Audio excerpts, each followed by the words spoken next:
भाजपा कार्यकर्ताओं का कहना है कि सिवारा नगर पालिका अध्यक्ष अपनी मर्जी कर रहे हैं, गलत बातों को मनगढ़ंत करके करना चाहते हैं राजनीति।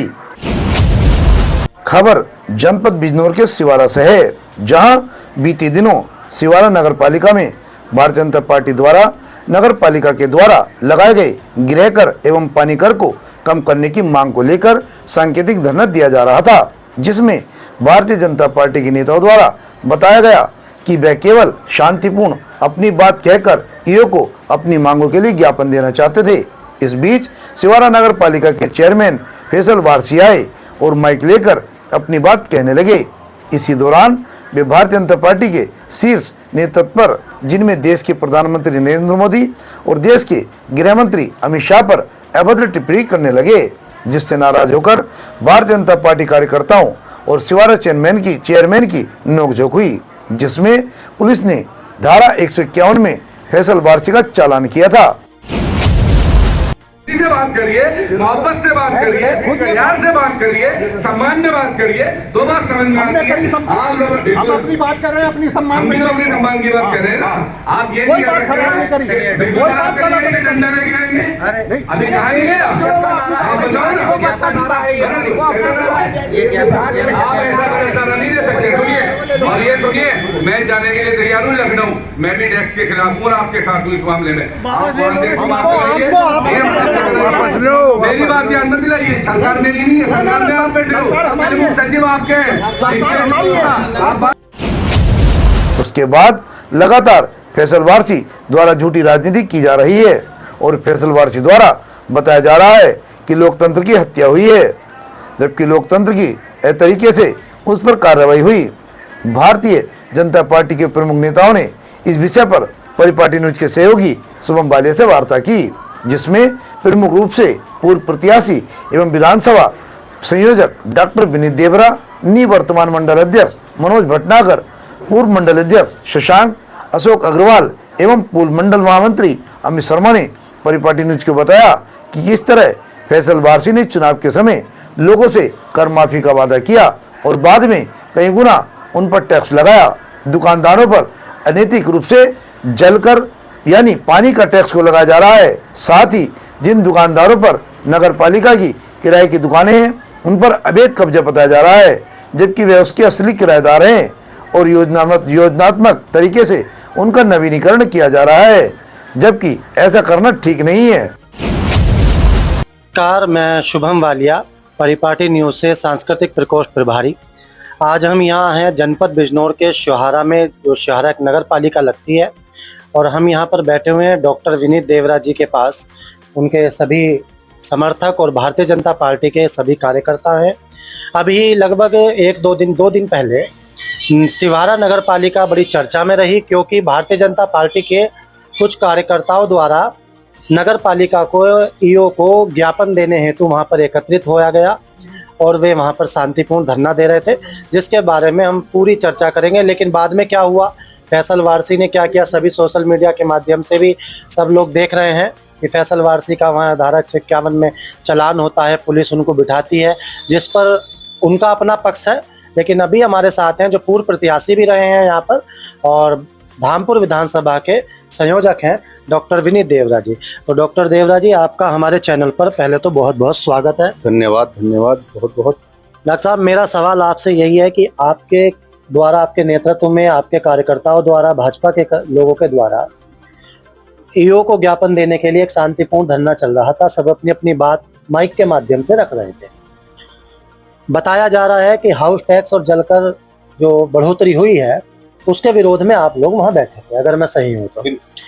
फिर क्या हुआ कि आप ईओ को ज्ञापन देने से पहले विवाद की स्थिति क्यों बनी? आपकी वहाँ जो वर्तमान चेयरमैन है फैसल वारसी जी, उनके साथ आपकी झड़प होती है, क्या पूरा प्रकरण क्या हुआ? सबसे पहले तो मैं ये बताऊं कि ये सिवारा आम जनमानस की तरफ से जलकर और गृह कर के बारे में, चूंकि बढ़ोतरी इस लेवल पे हुई है कि कहीं कहीं 6 गुना, कहीं 10 गुना, कहीं 50 गुना, कहीं 30 गुना, ये अलग अलग क्षेत्र में इन्होंने बढ़ोतरी की है। तो उसका आम जनमानस की तरफ से, चूंकि हम लोग सत्ता में हैं, तो उस हिसाब से, चूंकि मैंने चुनाव भी लड़ा है, तो आम जनता की अपेक्षाएं भी मेरे पास हैं और मैं इसी माध्यम से हम सब लोग जो है वहाँ एक सांकेतिक धरना हमने रखा था और उसके बाद 2 मिनट के 5-10 के मिनट के बाद हमें ज्ञापन देना था। ज्ञापन भी हमारा बहुत सूक्ष्म था कि अगर सरकार द्वारा गृह कर बढ़ाया गया है तो वो जब तक बोर्ड में प्रस्ताव पास नहीं किया जाएगा, ऐसी स्थिति में गृह कर नहीं बढ़ाया जा सकता। तो हमने केवल इतनी बात अपनी पत्र के माध्यम से ये रखी थी, ज्ञापन के माध्यम से हम रखना चाहते थे कि उस पर पुनः विचार हो और आम जनता को इसमें छूट मिले और छूट के साथ साथ उसका आम जनता के हित में हमें बात करनी थी।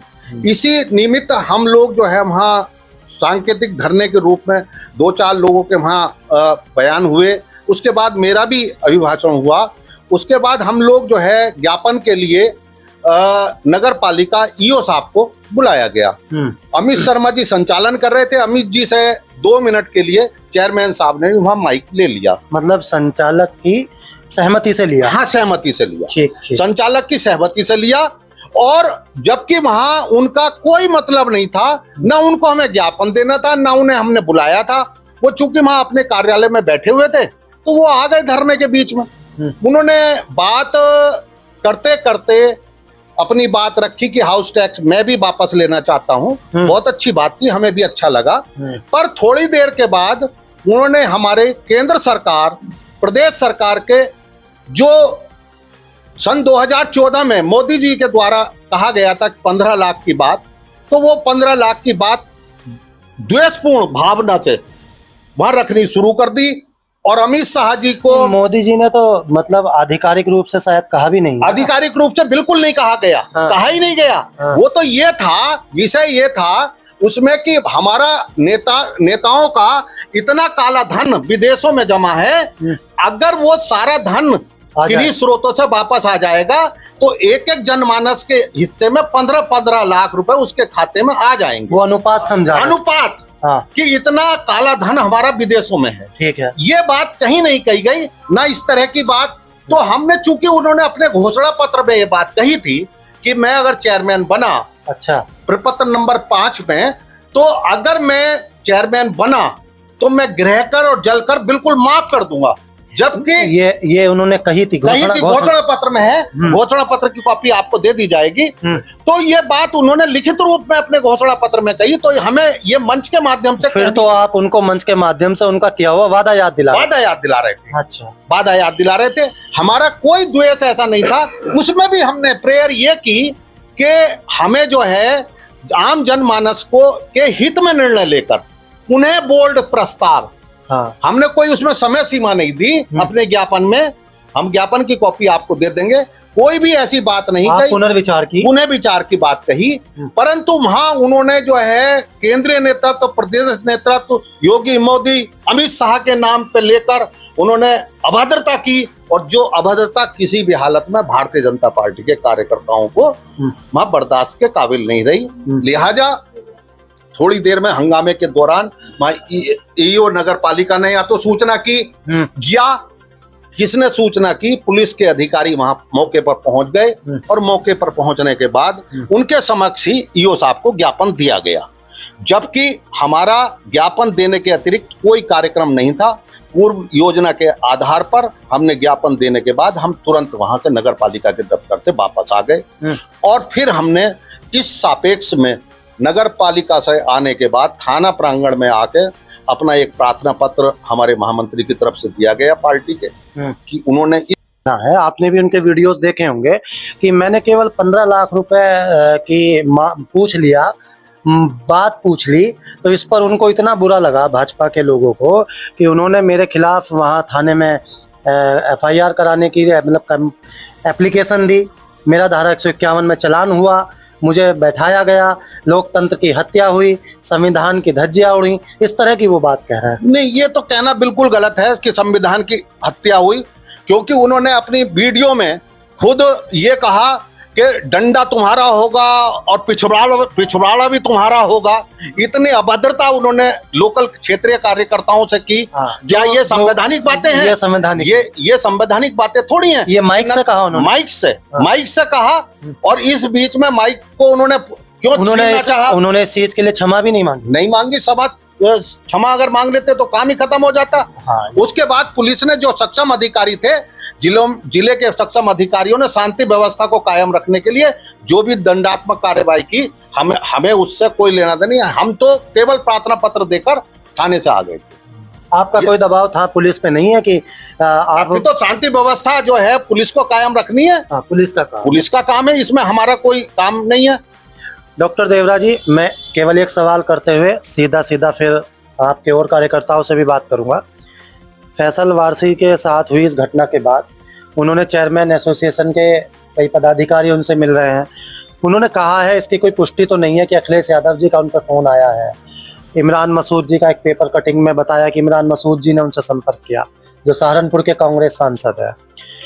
चंद्रशेखर आज़ाद, जो हमारे इस समय नगीना के सांसद हैं, वो उनसे मिले हैं। वो कह रहे हैं कि इस लड़ाई को बर्दाश्त नहीं किया जाएगा और इस लड़ाई को लड़ा जाएगा।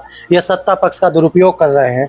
क्या इसे आप किस नज़रिए से देखते हैं? आपने भी अपने भारतीय जनता पार्टी के कुछ जिले प्रदेश के नेताओं को अवगत कराया है, या आप इसे नाक का प्रश्न मानते हैं, या क्या मानते हैं? आपसे मैं सबसे बड़ी बात तो ये है कि हमने अभी प्रदेश के नेतृत्व को किसी को इसलिए अवगत नहीं कराया कि ये विषय इतना बड़ा था ही नहीं, हमने माना ही नहीं था।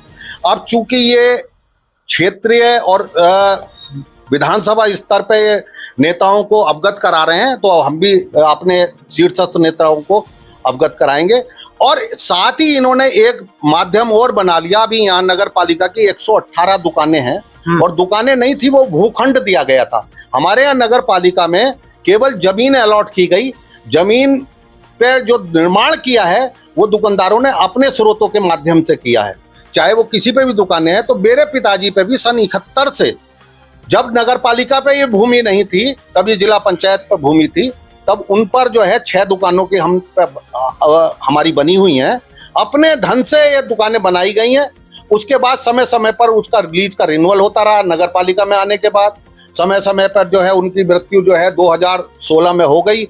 उसके पश्चात उसकी पुनः हमने समय समय पे हमने ये कहा कि पिताजी की मृत्यु हो गई और अब हमारी दुकानें हमारे नाम। तो 4 बार उनको सूचित करने के बाद भी दुकान ट्रांसफर नहीं हुई। ऐसे 30 दुकानदार हैं जिनके पैतृक दुकानें हैं, उनके पिताजी के नाम थी या बाबा जी के नाम थी। अभी तक किसी की कोई दुकान ट्रांसफर नहीं हुई। आप ये प्रयास 16 से कर रहे हैं? 16 से मेरे पास लिखित डॉक्यूमेंट हैं सारे के सारे, और वो योजनाबद्ध तरीके से नगर पालिका ने जो है वो ट्रांसफर नहीं की। और इसमें षड्यंत्र शामिल है, षड्यंत्र शामिल है। ऐसा लगता है कि इसमें किसी भी प्रकार का कोई षड्यंत्र है, तो क्योंकि हम जो है संवैधानिक तौर पे 114 के 14 किराएदार जो हैं वो उसको नगर पालिका का कब्जाधारी नहीं है। आज के एक पेपर में मुझे कब्जाधारी बताया। भाई हम कब्जाधारी क्यों होते? नगर पालिका के वास्तव में किराएदार हैं, और उसी किराएदारी के अंतर्गत आज तक हम पे वो संपत्ति किराए पे, पिताजी के मरने के बाद 8 बार इन्होंने रसीद काटी है किराए की, और हमने लगातार किराया देते चले आए हैं। नगर पालिका आज 31 मार्च सन 23 तक नगर पालिका ने उस संपत्ति पर किराया लिया है हमसे, और वो किराया हमने दिया। मेरे पास 23 के बाद वे नहीं, 23 के बाद इन्होंने किसी दुकानदार से, इसमें 14 के 14 दुकानदारों से किसी से रसीद नहीं। इसमें आप एक योजनात्मक षड्यंत्र मान रहे हैं? योजनात्मक षड्यंत्र है। ठीक है, आपसे हमारी इस बारे में बात हुई है। मैं आखिर में आप केवल एक लाइन में जवाब देंगे डॉक्टर देवरा, कि बस आपकी ये मांग है कि जो गृह कर है या जल कर है उस पर बोर्ड पुनर्विचार करे, और ये कोई ऐसी लड़ाई नहीं है कि जिसको लंबा खींचा जाए।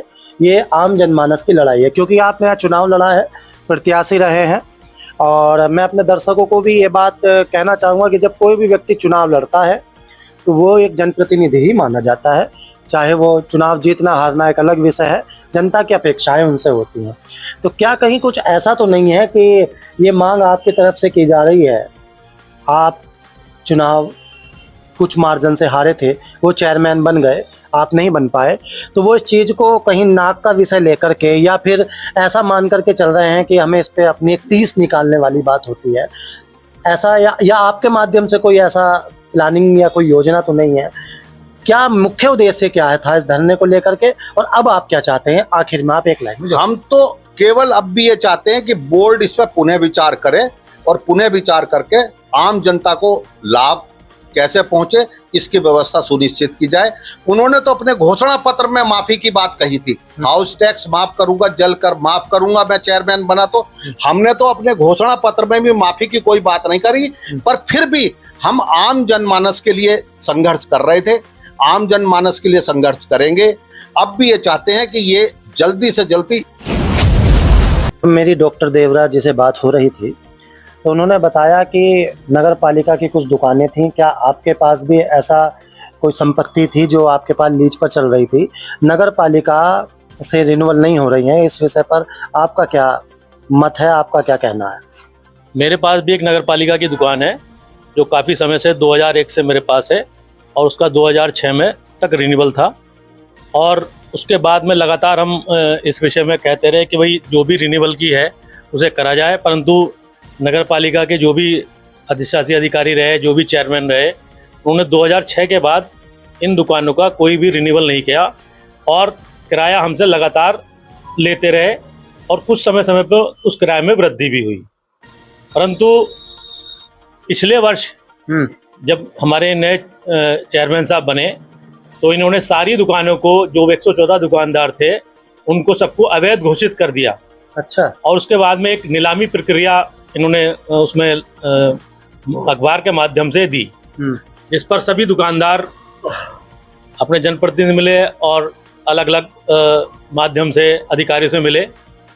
उसके उपरांत कुछ लोग इलाहाबाद हाई कोर्ट में भी गए। इस बात को देखते हुए अधिशासी अधिकारी ने वो नीलामी प्रक्रिया रद्द कर दी। नीलामी प्रक्रिया रद्द करने के बाद उन्होंने अब दोबारा से सब पे नोटिस भेजे। नोटिस क्या है? नोटिस में ये कहा कि साहब ये तो रिन्यूअल राशि जो है 25,000 रुपये रिन्यूअल राशि और जो किराया है उसमें लगभग 600 गुना की वृद्धि कर दी इन्होंने। 600 गुना? 600 गुना, क्योंकि केवल इनका भूखंड है, जो भी हमारी जो उस पर बिल्डिंग बनी हुई है जो भी है वो सब हम लोगों के अपने द्वारा बनाई गई है, नगर पालिका से नक्शा पास करके बनाई गई है, तो हम कैसे अवैध हो गए।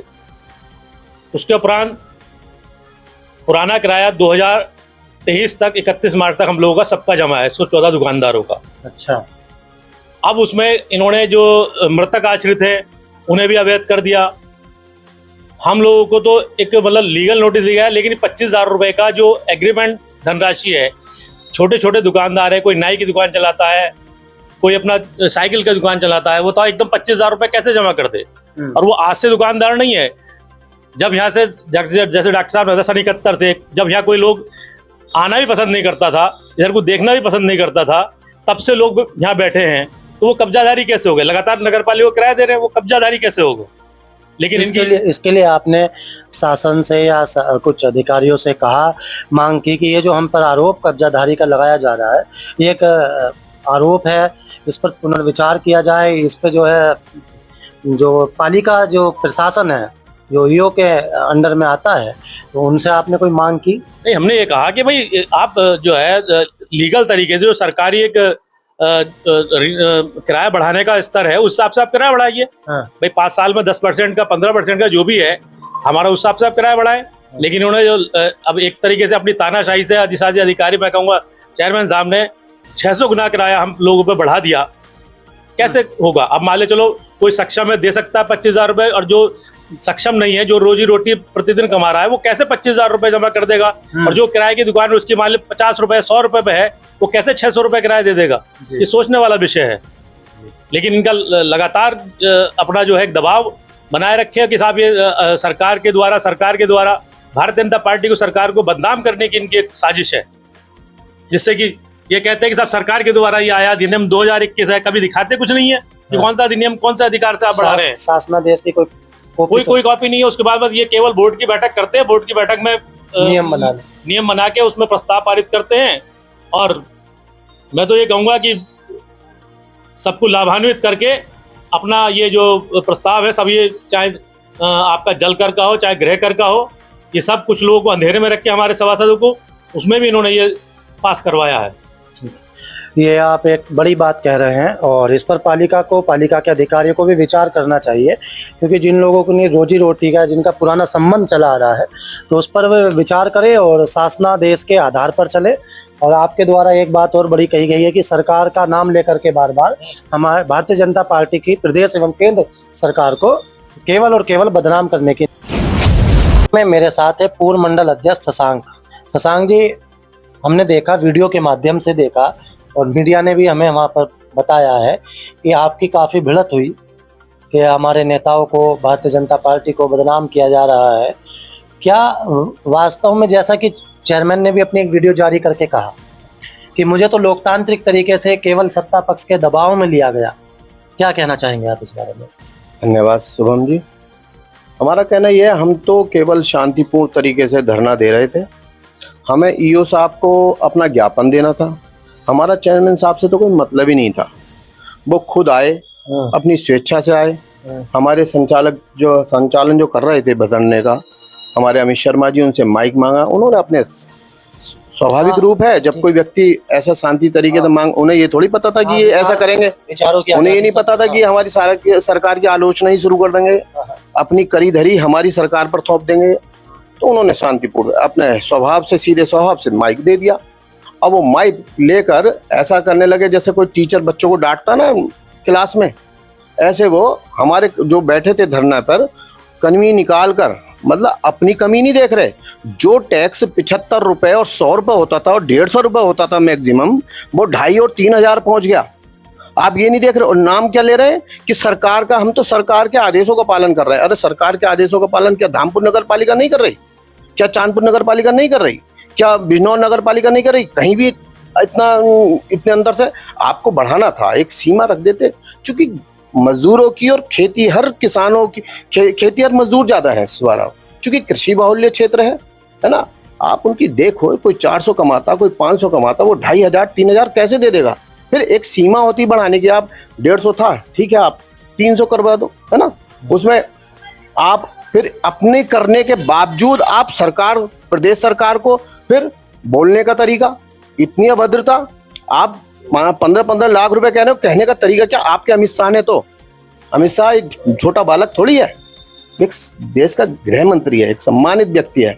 उसके आपके नाम के आगे जी नहीं, आप वो वाली वीडियो, चूंकि पत्रकार उनके खरीदे हुए हैं वो वाले, मुझे नहीं पता कौन कौन खरीदा वो कौन है, उन्होंने वो वाली वीडियो नहीं डाली जिसमें वो सीधे कह रहे कि अमित शाह जी नहीं कह रहे, जी नहीं लगाया, मोदी जी नहीं कह रहे, मोदी, योगी का नाम, योगी जी नहीं कह रहे, योगी। अरे जो सरकार इन नगर पालिकाओं को इतनी बड़ी एड दे रही है, अरे तुम उसके प्रति कृतार्थ होने चाहिए। आज तक हिंदुस्तान के इतिहास में, प्रदेश के इतिहास में किसी सरकार ने इतना पैसा किसी नगर पालिकाओं को, नगर पंचायतों को, महानगर पालिकाओं को किसी ने नहीं दिया आज तक। जितना लोक कल्याण की योजना ये सरकार चला रही है, आपने 75 साल में, 70 साल में किसी ने योजना नहीं चलाई। उसके बावजूद भी, इतना पैसा आने के बाद भी, गृह कर और जल कर नहीं इनका, खाली इनका मकसद क्या है? इनका मकसद है जनता के गले पर छुरी रखकर धन इकट्ठा करो और उसका फिर बंदर बाट कर लो, केवल उनका एक मकसद है। और बदनाम कौन होगा? सरकार बदनाम होगी। अरे भाई कैसे? हमारे सामने, हमारे केंद्र नेतृत्व को अगर आप अपशब्द कहोगे, आप बोलने का तरीका हो, एक कह रहे हो मैं आपसे उम्र में बड़ा हूं, आप मुझे शशांक जी कहोगे, हैं, या कहोगे शशांक भाई साहब, यही तो कहोगे, ये थोड़ी कहोगे शशांक यहाँ हुआ। तो सीधी स्वाभाविक सी बात है, मुझे बुरा लगा। मेरे पिताजी, मेरे भाई, हमारे गृह मंत्री जो है हमारे सम्मानित हैं, हमारे मोदी जी हमारे भाई हमारे लिए बहुत सम्मानित है। इस राष्ट्र के लिए उन्होंने क्या नहीं किया, इसके मान सम्मान के लिए, इस पब्लिक के लिए। आज कितने साल हो गए कोरोना काल से आज तक, कितने करोड़ लोगों को आप लगातार निःशुल्क राशन दिलवा रहे हैं। कितना उन्होंने, आज तक किसी सरकार ने क्यों इतने मकान नहीं बनवाए? आज तक किसी सरकार ने इतना क्यों स्किल की व्यवस्था करी है? कितना आपने रोजमर्रा के जो कारोबार, छोटे कारोबारियों को कितना लोन इस सरकार ने दिया नगर पालिकाओं के माध्यम से? आप उसके कृतार्थ होने से गए और उसमें सरकार में कमी निकाल रहे हैं और उस अपनी कमी। अब मेरे साथ हैं जो धरने का संचालन भी कर रहे थे, संयोजन भी कर रहे थे, अमित शर्मा जी, जो पूर्व भारतीय जनता पार्टी शुहारा के मंडल के महामंत्री हैं। और आपसे काफ़ी वीडियो में देखा जा रहा है शर्मा जी कि आपसे काफ़ी झड़प हुई है, आप काफ़ी नाराज हुए हैं और वे कह रहे हैं कि लोकतंत्र की हत्या हुई है। सत्ता पक्ष के दबाव में लेकर के मुझे शांति भंग में चालान कराया गया है। कि शांति व्यवस्था बिगाड़ दे रहे थे, थोप मुझ पे दी गई है। क्या कहना है आपका इस बारे में? धन्यवाद शुभम जी मुझे अवसर देने के लिए। सबसे पहले तो मैं आपको बताना चाहूँगा कि सिहारा नगर में यहाँ 80% मुस्लिम आबादी और 20% हिंदू आबादी, इस 20% हिंदू आबादी में हम रह रहे हैं। हम जो लड़ाई करने गए थे, यहाँ से अगर आप दूसरी भाषा में बोलो तो यहाँ लगभग 50,000 लोग हैं, जिसमें कि 40,000 हमारे मुस्लिम भाई हैं और 10,000 हिंदू भाई। तो हम जो लड़ाई लड़ने गए थे, वो लड़ाई लड़ने खाली हिंदू की नहीं गए थे, वो पूरे समाज की लड़ाई लड़ने गए थे। 50,000 लोगों की लड़ाई लड़ने थे। तो इसमें ये कहना तो गलत है कि साहब हम एक पक्षी बात कर रहे थे। अब आपने दूसरी जो बात कही कि साहब सत्ता के दबाव में ये चीज़ हुई, तो मैं यह बात आपको बता दूं कि हमारे जो पालिका अध्यक्ष हैं फैसल वारसी जी, वो सन 2021 में उनके खिलाफ 507, 511, 427, 447, 307, 511, 147 इन धाराओं में मुकदमा भी हो चुका है। लूट में, दबाव में, नगर का माहौल बिगाड़ने में उन पे जो है पुलिस कार्रवाई कर चुकी है। इन संगीत धाराओं में मुकदमा हो चुका है। तब भी सरकार बीजेपी की थी और तब भी यही फैसल वारसी थे, लेकिन उसके बावजूद भी फैसल वारसी थाने में नहीं गए। सरकार तो हमारी थी, तो अब कैसे? तो यहाँ मैं ये बात कहना चाहूँगा कि सिर्फ और सिर्फ मैं फैसल वारसी के लिए ये बात कहना चाहूँगा, उनके लिए, अपने पालिका अध्यक्ष के लिए, कि सिर्फ और सिर्फ सिंपैथी गेन करने के लिए उन्होंने षड्यंत्र रचा। जब हमारे डॉक्टर साहब ने कही ये बात कि ये सिर्फ षड्यंत्र रचा गया, योजनाबद्ध तरीके से इसको कार्यान्वित किया गया, तो मैं आपको इस बात को मेंशन कर दूं कि सिर्फ और सिर्फ नगर की सहानुभूति लेने के लिए उन्होंने थाने के अंदर अपने आप को वहाँ जो है पूरी रात रहे और इसका जो है उन्होंने इल्जाम रख दिया हमारे ऊपर।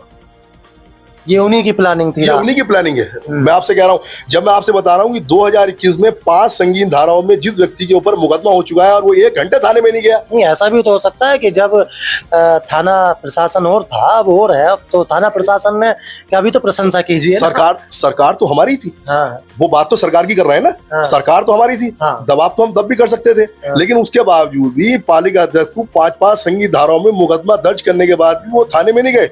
और अब वो ये कह रहे हैं कि जो है कि साहब सत्ता के दबाव में, अब धारा 151 में, धारा 151 में, तो ये भी तो है। आप इसे ये भी तो समझिए कि सिर्फ और सिर्फ शहर की जो सिंपैथी, सहानुभूति लेने के लिए उन्होंने षड्यंत्र रचा और साथ ही साथ पार्टी को बदनाम करने के लिए उन्होंने ये योजना बनाई, और जिसमें मुझे पूरी तरीके से ये लगा कि कहीं ना कहीं जो है ये उनका योजनाबद्ध, उनकी पूर्ववर्ती योजना थी।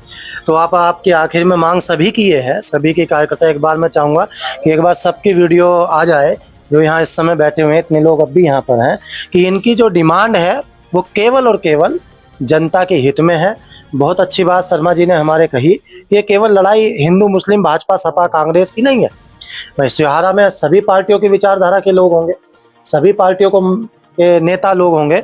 तो भाजपा अगर आगे आकर के सत्ता में रह कर के भी इस मांग को, या ये कहें फैसल वारसी जी के विचार को प्रकाश में ला रही है, उनकी नॉलेज में इस बात को डाल रही है कि आपके द्वारा यह अनैतिक कार्य किया जा रहा है, तो फैसल वारसी को भी बड़ा मन रखते हुए सिहारा नगर पालिका में इन करों की वृद्धि पर रोक लगाते हुए इस पर पुनर्विचार करना चाहिए। और अगर बढ़ाना भी है तो एक सीमित मात्रा में, जिससे कि लोगों पर आर्थिक रूप से तंगी न बने, दबाव न बने, इस पर वे पुनर्विचार करें। और भारतीय जनता पार्टी के कार्यकर्ता भी उनका इस काम में सहयोग करेंगे। और अगर वे किसी भी रूप से, जैसा आप लोग कह रहे हैं, भारतीय जनता पार्टी के शीर्ष नेतृत्व को बदनाम करेंगे, तो वो आपका कहीं बर्दाश्त नहीं करेंगे। इसी के साथ देखते रहिए परिपाटी न्यूज। जय हिंद, जय। कड़ी में मेरे साथ हैं पूर्व मंडल अध्यक्ष आलोक अग्रवाल जी। तो वो अभी जब हम यहाँ इंटरव्यू में ऑफ कैमरा बात कर रहे थे तो वो समस्याओं पर चर्चा कर रहे थे। आलोक जी, उन्होंने कहा कि एक वाटर टैक्स की भी बड़ी समस्या है, गृह कर पे भी, जल कर पे भी काफ़ी बात हमारी हो गई है, उसे दोबारा रिपीट करना या उन्हें बार बार उसी बात को हम करें तो ये तो ठीक नहीं है। लेकिन वाटर टैक्स से आपको क्या आपत्ति है, या आपकी क्या मांग है पालिका प्रशासन से, सरकार से, चेयरमैन के व्यवहार से? आप उनके व्यवहार को किस तरह से देखते हैं, इसे आप हमारे चैनल पर बताएं। धन्यवाद भैया। सबसे पहली महत्वपूर्ण बात यह है कि नगर पालिका सिहारा ने जो वाटर टैक्स लगाया है वो केवल घरों पर नहीं है, जो लोग दुकान करते हैं उस दुकान पर भी वाटर टैक्स का नोटिस है, जो कि पूरी तरह से निराधार है, गलत है। लोगों को प्रताड़ित करने के लिए और प्रदेश सरकार को बदनाम करने के उद्देश्य से यह सब किया जा रहा है। बताया जा रहा है कि ये प्रदेश सरकार की तरफ से आदेश है, जबकि ऐसा कुछ भी नहीं है। साथ ही गृह कर जो लगाया गया है वो 10 गुने से 30 गुना तक है। पड़ोस के किसी भी कस्बे में इस प्रकार का नहीं हुआ। यदि प्रदेश सरकार का कोई शासनादेश होता तो धामपुर में, नजीबाबाद में या कहीं अन्य भी ऐसा होता। केवल ये स्योहारा में ही है और इसमें चेयरमैन साहब भी, अधिशासी अधिकारी भी, दोनों लोग मिले हुए हैं। ये आप बड़ी बात कह रहे हैं। आपसे मैं पूछना चाहूँगा कि क्या आपने इस विषय पर, इस धरने से पहले कुछ व्यापारी वर्ग इकट्ठा होकर के इस बात को पालिका प्रशासन के समक्ष रखा? हम लोगों ने 9 तारीख में जो धरने का रखा था उससे पहले नोटिस दिया था। नोटिस लेते समय भी अधिशासी अधिकारी और चेयरमैन उपस्थित नहीं थे। केवल नोटिस में सारी चीज़ें अंकित की गई थी, सारी चीज़ें नोट की गई थी। उनकी तरफ से इसमें कोई भी बातचीत करने की कोशिश नहीं की गई। करीब 30 लोगों से अधिक, जिसमें ज़्यादातर व्यापारी थे, यह धरने का नोटिस देने नगर पालिका गए थे। से परिपाटी न्यूज टीम के साथ शुभम बालिया की एक खास रिपोर्ट। हमसे जुड़े रहने के लिए हमारे चैनल को सब्सक्राइब करना ना भूलें। साइड वाला लाल बटन जरूर दबाएं।